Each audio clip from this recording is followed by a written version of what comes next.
everyone, it's Shannon, and welcome back to Major Impact Farm. Today we're going to do something a little bit different, because as you can see, you can't see my face.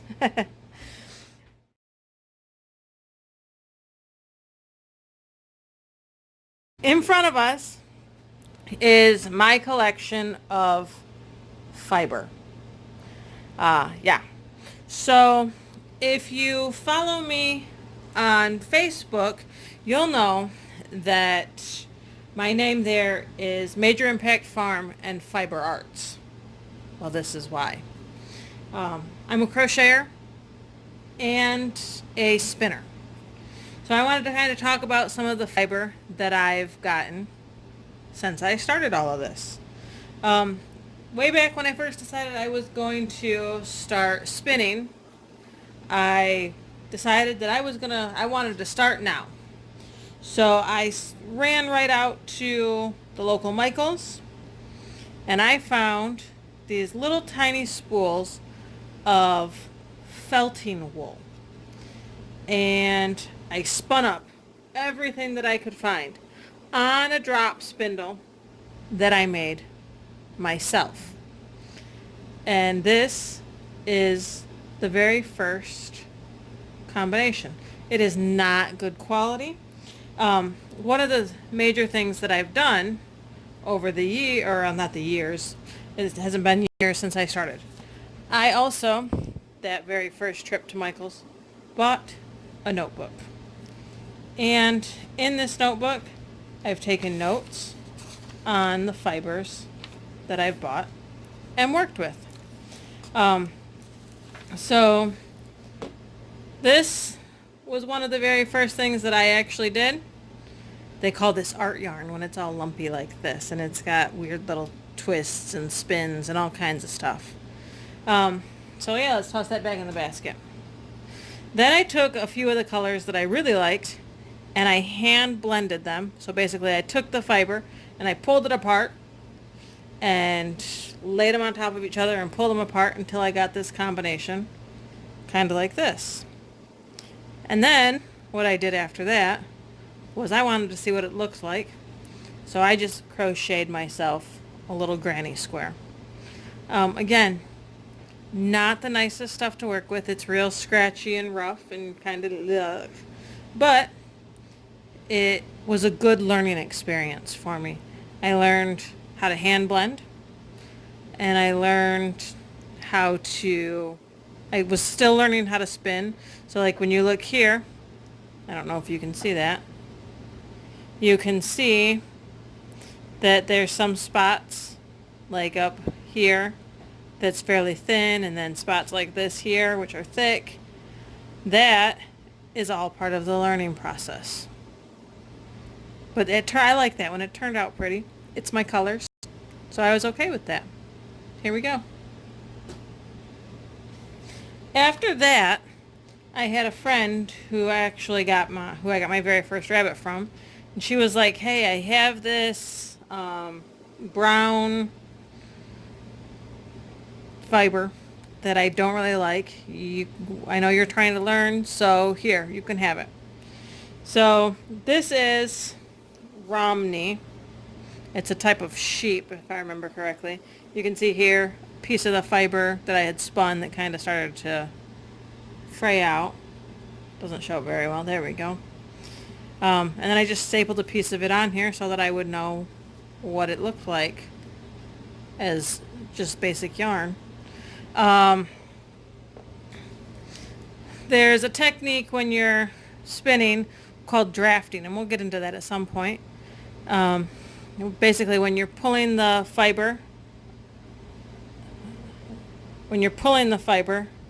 as you're spinning it, it's called drafting. And the first fiber that I worked with apparently didn't draft very well, because in my notes on this one, I said that it drafted much better. So this one drafted much better than the first felting yarn. And then again, I crocheted it up. There's a process when you're when you're spinning yarn called setting. And basically that's when you take the yarn and you soak it and wash it. And I'm not very good at that. It's a new thing for me. But I will, at some point, when I get a little bit better at it, go over that and show that to you as well.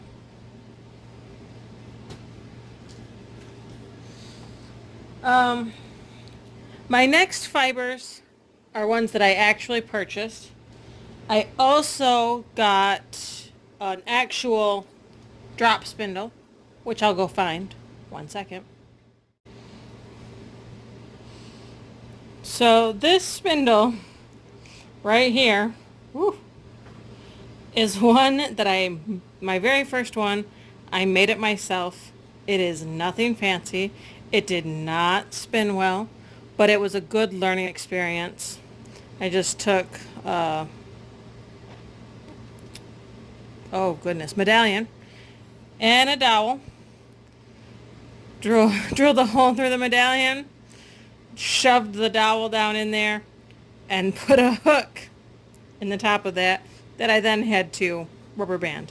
Again, I wanted to get going now, and I didn't have the patience to wait for my drop spindle to come in the mail. You can see that the dowel cracked, and it was not a good situation. But I made it work. So then my drop spindle came in the mail. And this is a drop spindle. It is a much better quality than what I made. You can see that it's rounded and it's got cupping, and it's actually got a spot where you lay your yarn that you're working on. Way better, way nicer to work with. Better weight, balanced better. Just a whole different ball game there. So I understand the whole being eager and wanting to get going, but I also understand the value of at least a nice, I wouldn't say this is like the top of the line, this is an inexpensive drop spindle, but definitely understand having a nice drop spindle. So then I went to a local, it's called Women in the Arts. It's arts and crafts and talent event, and they had that year someone there who was actually selling fiber, and this happens to be one of them. Beautiful. This is a roving. It's pre-done. It's dyed. This is a Corriedale roving. That's a type of sheep again. When I purchased this, I had 16 ounces.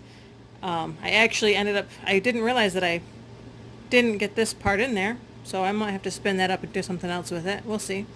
Then I took the yarn that I made and made a hat, and I cannot find any of the hats, otherwise I would show them. But what I had left over, I turned into another, just small, granny square. The lady who I bought this yarn from actually said that day that this yarn, or this roving that I was purchasing, this one in particular, was quote unquote her old stuff. So she was clearancing it out. And she said that it was also slightly felted. You know what? Based on what I was using prior to that, this was beautiful. Super easy to work with, super easy to spin. Absolutely loved it.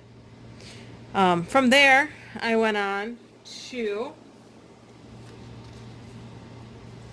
another one of her rovings. Again, I have a hat made with this somewhere, and I don't know where it's at. This is hand-dyed, 100% super washed. It's called BFL, Black Face Lannister, Leicester, something like that. And this stuff was a dream. The hat's nice. It was so beautiful. And again, this was more of her old stuff. And this was actually even better than the Corriedale. I remember spinning this. It was just nice. And even to touch this right now, it's beautiful. And the colors were awesome. I love the colorway in it. Um, but I did make a splurge that day instead of just buying all clearance product. I also bought, um, again, hand dyed, 100% superwash merino. Again, another type of sheep. And I've got a hat with this somewhere. There's video with me wearing this hat and the other one, I think, with the BFL. My first notes on this fiber are OMG, this fiber, this fiber, this fiber. It was just stunning to work with. Absolutely wonderful. And I've got something on that. And the colors are just beautiful. It's soft. It's so soft. I don't know. I wish that you could reach out and touch it because it is just soft. And you can see the sheen to it. It's just gorgeous. Um, let's see. What else do I have here? Then, as I was getting into spinning more, I found out about a company called the Spin Box. And basically they're a fiber box. So you sign up and for X amount of dollars, you get sent an assortment of fiber. And I haven't even spun it all. I've barely spun anything recently. But the first one that I fell in love with was this. And this is not part of this. This up here is just a different yarn that I wanted to be able to finish this granny square. So, but this fiber is called Cotton Candy. It is faux cashmere. And it is from a company called Earthen Soul. And I spun this during the winter time. So the one thing that I remember the most about it is that it was dry. Like the air was dry. And this stuff, it got static and it stuck really easily. But it is, I would love to get more faux cashmere and make like a baby blanket with this or baby hats or anything like that because it is so lovely, just silky soft. And it's beautiful. It's just stunning. I wish there would have been more to do something more than just a granny square with. But my intention is to take all these granny squares someday and make a granny square patchwork blanket, which would be really cool too.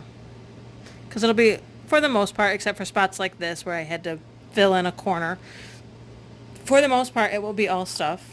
No, it will be all stuff that I spun, which will be really cool also.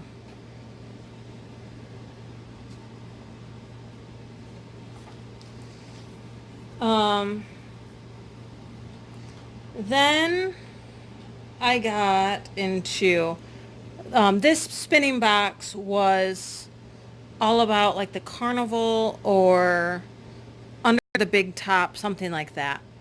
So all of them were like colorways that the creators had named as something to do with circuses and that kind of stuff. This was called Under the Big Top. Was 1 ounce that I got of Suffolk, which is again a sheep. I think everything I have is for the most part sheep. This was by a different company than the rest have been. I said that I didn't really like this. It pulled apart when you were drafting. It broke apart. The colors were nice, but it's coarse. It's rough. It seems like it would be itchy if you used it for anything more than just a square like this. If it was up against your skin for a long time, it would be pretty rough. So I didn't care for it. But again, compared to what I first started with, it was so much better.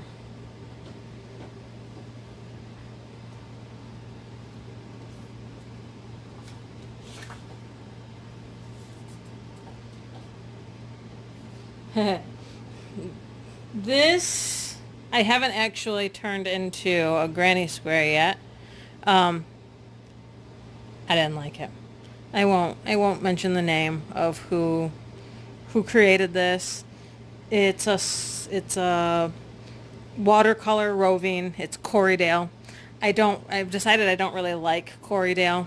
Um, this has got a lot of lanolin in it, even after, which is an oil in the sheep's wool. And even after washing it several times, you can still feel the lanolin. The lanolin has a certain smell to it. I can smell it. It wasn't pleasant.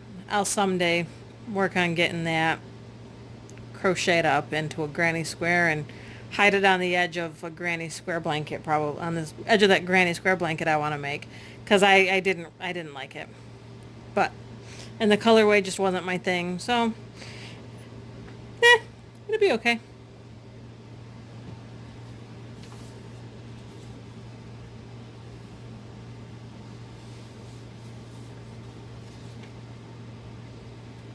Okay. I think what we'll do is we'll get through what I've got spun up here, and then I will call it a night, and we'll look at some other stuff later. This is from Alexandra Crafts. It was an ounce of 40% superwash merino, 40% regular merino, and 20% Tuscan silk. And this stuff was so nice. And the colorway is just stunning. And you can kind of see as we've progressed through the yarn, maybe I'll pull it back out and show you up close here in a second. You can see how my spinning technique has improved. I'm getting consistency. Most of my yarn is close to the same size. There's some spots that are thicker and some spots that are thinner, but it's getting a lot better. And I noticed that going from a lesser quality, just felting wool that I could find at Michael's, to high quality fiber that was designed for hand spinning. I noticed that really helped with the quality of my spin and my ability to spin it well. And then my next one, which will be the last one for tonight, I loved this. The colorway is beautiful. This is called, what is it called? Tiger tail. Brings you tiger tail and Bam Huey. So this is 60% merino, 40% bamboo. And it was absolutely a dream. The company that contributed this to the spin box at this time is called New Hue Handspuns. And it was lovely. The color is just stunning. They call it Catch a Tiger Tail, and the colorway is just perfect for that name. It definitely reminds you of a tiger. So I hope that this was kind of an interesting, fun thing to take a look at. Again, you can see here my spinning technique improving. This was a dream for spinning, so it made it super easy to spin. But again, I hope this was something that was kind of interesting for you.